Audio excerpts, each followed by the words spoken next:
បាទអ៊ំថ្ងៃនេះជាថ្ងៃចប់នៃការបាទអ៊ំហើយអ៊ំសុំសួរមួយអ៊ំនៅភូមិនេះគេហៅភូមិអីហ្នឹងគេហៅភូមិកោលភូមិកូលឃុំរកា5សក់បោកខ្មុំខេត្តត្បូងឃ្មុំក្រុងសួង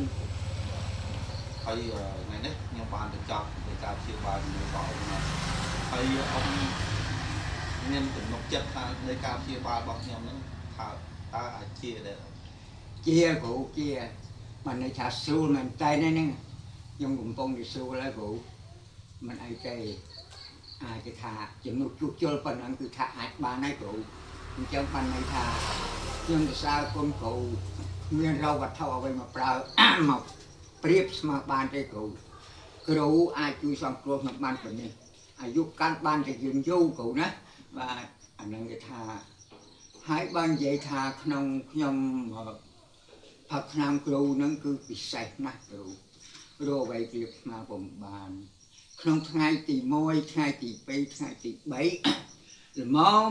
ទី4ល្មមមិនទៅជាឈើតែនឹងខ្ញុំទៅជូនគ្រូដល់ថ្ងៃទី5ទី6ទី7នឹងឈើគ្រូប៉ុន្តែក្នុងថ្ងៃទី5ខ្ញុំជូនជំរាបគ្រូថាក្នុងមួយថ្ងៃមាន10ម៉ោងប៉ុន្តែក្នុងខ្ញុំយកសាច់ម៉ោងស្រាំដើម្បីឲ្យឆាប់ជា6ម៉ោងបាទបាន6ម៉ោងក្នុងមួយថ្ងៃបាទសម្រាប់បាន6ម៉ោងដែរណាគ្រូណាបាទសម្រាប់បាន6ម៉ោងហើយខាងលោកពូជឿជាក់ការព្យាបាលរបស់ខ្ញុំបាទការព្យាបាលរបស់លោកគ្រូតាមខ្ញុំមើលទៅគឺបានតាមដាននៅលើជំងឺនឹងជាក់ស្ដែងណាបាទតាមដានជំងឺនឹងបានជាក់ស្ដែងហើយការព្យាបាលហ្នឹងក៏បានសម្អាតទៅលើរូបគារបស់បងរបស់ខ្ញុំហ្នឹងគឺបានស្អាតល្អណាបាទគឺបញ្ចប់នៅក្នុងថ្ងៃទី8នេះទី8ហ៎បាទហ្នឹង3ថ្ងៃហ្នឹង8ថ្ងៃនេះអូថ្ងៃទី8មិនមែនថ្ងៃទី8ថ្ងៃសកលណាគឺជាបាលជំងឺនេះគឺ3ថ្ងៃថ្ងៃនេះហើយថ្ងៃនេះបាទបើអញ្ចឹងបញ្ចប់នៅក្នុងការព្យាបាលនៅក្នុងថ្ងៃហ្នឹងតែម្ដងហើយរោគាទាំងអស់របស់គាត់ហ្នឹងគឺបានស្រួលបួលហើយនៅសល់តែការបួសតិចតួចដើម្បីនឹងព្យាបាលថ្នាំខាងក្រោយរបស់គាត់ទេ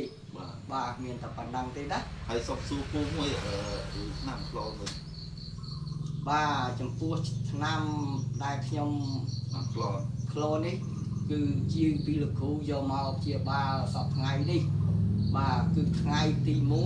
1គ្រាន់តែឲ្យហេតុផលនឹងឲ្យដឹងតិចតួចបាទឲ្យដឹងតិចតួចទេបាទដល់មកថ្ងៃទី2គឺអាការៈរោគដែលជំងឺក្លូនហ្នឹងគឺវាធ្វើឲ្យយើងដឹងហេតុទាំងអស់បាទទី1ដឹងហេតុត្រង់ថាវាកោពោះហ្នឹងវារាកបន្តិចបន្តួចធម្មតាហ្នឹងដល់ចូលថ្ងៃទី3ហ្នឹងចាប់ដើមបានស្រួលហើយដូចថាវាដឹងថាស្រួលក្នុងខ្លួនហ្នឹងវាដើរធ្លាក់ខ្យល់ធ្លាក់អីផោមហ្នឹងនិយាយទៅឲ្យចំទៅគឺផោមហ្នឹងបានស្រួលទៅហើយអាការរយៈដែលវាធ្វើទុកនៅថ្ងៃទី2វាបានដូរមកថ្ងៃទី3ហ្នឹងវាដើរខ្យល់ដើរអីបត់ជើងទៅវាបានធម្មតាទៅវិញនេះគឺចំពោះហ្នឹងគឺការខ្ញុំជឿជាក់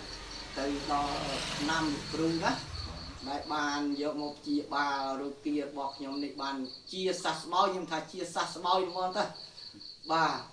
ហើយចំណែកស្រុកភូមិរបស់ខ្ញុំហ្នឹងគឺនៅក្នុងភូមិគោលឃុំរកា5ស្រុកត្បូងឃ្មុំខេត្តត្បូងឃ្មុំក្រុមនេះតែម្ដងបាទហើយសុំសួរអ៊ំមួយទៀតបាទថាមុនព្យាបាលមួយខ្ញុំនឹងអ៊ំប្រើថ្នាំអស់ច្រើនដែរឆ្នាំហ្នឹងបើថាមិនទៅជាច្រើនប៉ុណ្ណាទេគ្រូមកល្មមទេមិនតែដោយសារថាជំងឺវាស្រាលផងណាគ្រូណាបាទជំងឺនឹងវាស្រាលអត់ទេចង់និយាយថាអ៊ំប្រើឆ្នាំគេពីមុនមកប្រើឆ្នាំពីមុនមកឆ្នាំខ្ញុំប្រើឆ្នាំពីគេមកលោកគ្រូច្រើនណាស់បើនិយាយពីខ្ញុំអស់ច្រើនបើមិននិយាយរាប់ដុល្លារទេខ្ញុំនិយាយរាប់ម៉ឺនរាប់សែនរាប់លាននេះលានវាច្រើនណាស់ រាប់មិនអស់បើប្អូនខ្ញុំមិនได้ដល់ពីអ្នកហ្នឹងពីអ្នកបងប្អូនគាត់ថាហោបងគេថាថ្ងៃមានឲ្យជាខ្ញុំទៅអត់ជាបងថាមានឲ្យជាខ្ញុំអត់ជាខ្ញុំអស់ច្រើនរាប់មិនអស់ហើយមួយទៀតបើមកជួបប្រទេសឆ្នាំលោកគ្រូហ្នឹងគេថាឆ្នាំឥសីឯងការពិតត្មងឆ្នាំឥសីដាក់ខ្ញុំគេថាបងប្អូនអើយធ្វើតាមខ្ញុំទៅមិនខុសបំណងទេគឺឆ្នាំលោកគ្រូនេះពិតប្រកបណាស់ពិតប្រកបមែនតែនមានពេលឈឺមានពេលមិនឈឺបាទហើយបើសិនជាថាឥឡូវខ្ញុំសូមជម្រាបបងប្អូនថាបើសិនជាបងប្អូនចង់ជាវឆ្នាំលោកគ្រូអញ្ជើញទៅជាវទៅមិនខុសបំណងបំប្រាថ្នាទេគឺជំងឺខ្ញុំនេះជាក់ស្ដែងជំងឺខ្ញុំសូមជម្រាបជូនបងប្អូនថាជំងឺនេះពេញ15ឆ្នាំជំងឺខ្ញុំប៉ុន្តែឈឺខ្ញុំឈឺអត់មានណាដឹងទេខ្ញុំអត់ឲ្យគេដឹងទេទាល់តែខ្ញុំទ្រាំមិនបានឲ្យចូល2ឆ្នាំនេះខ្ញុំទ្រាំមិនបានខ្ញុំប៉ះនៅលើឆ្នាំលោកគ្រូនេះបើឆ្នាំនេះបើតាំងជាក់ស្ដែងទៅតាមពីដើមមកមានពាក្យភាសាលោកថាអីសីចេញព្រោះឥឡូវខ្ញុំជួបឆ្នាំឥសីប៉ាំងជួបហ្មងប៉ាំងព្រោះហ្មងជួបដូចគុំណោះបងប្អូនកុំខ្លាចអស់លុយប៉ុណ្ណឹងហើយនិយាយខ្ញុំសូមជម្រាបជូនបងប្អូនថាបើសិនជាបងប្អូនចង់ជាដូចខ្ញុំប្រាំងចាស់មិនខុសបំណងទេអស់លុយតិចតួចទេប៉ុណ្ណឹងខ្ញុំមិនថាច្រើនទេបើនិយាយទៅថាចិនច្រើនតែគូលៀនទៅក្រោមមានស្រានមានធន់បងប្អូនប្រាំងជើងបាទខ្ញុំមានទៅប៉ុណ្ណឹងបាទជំរាបលាអ៊ំណាបាទជិះគ្រូរស់នៅអីមានការខ្វះខាតអីសូមអភ័យទោសផងបាទអរគុណគ្រូណាគុណហើយបានមកជួយជាតិបាទជំនឿខ្ញុំជំនឿបង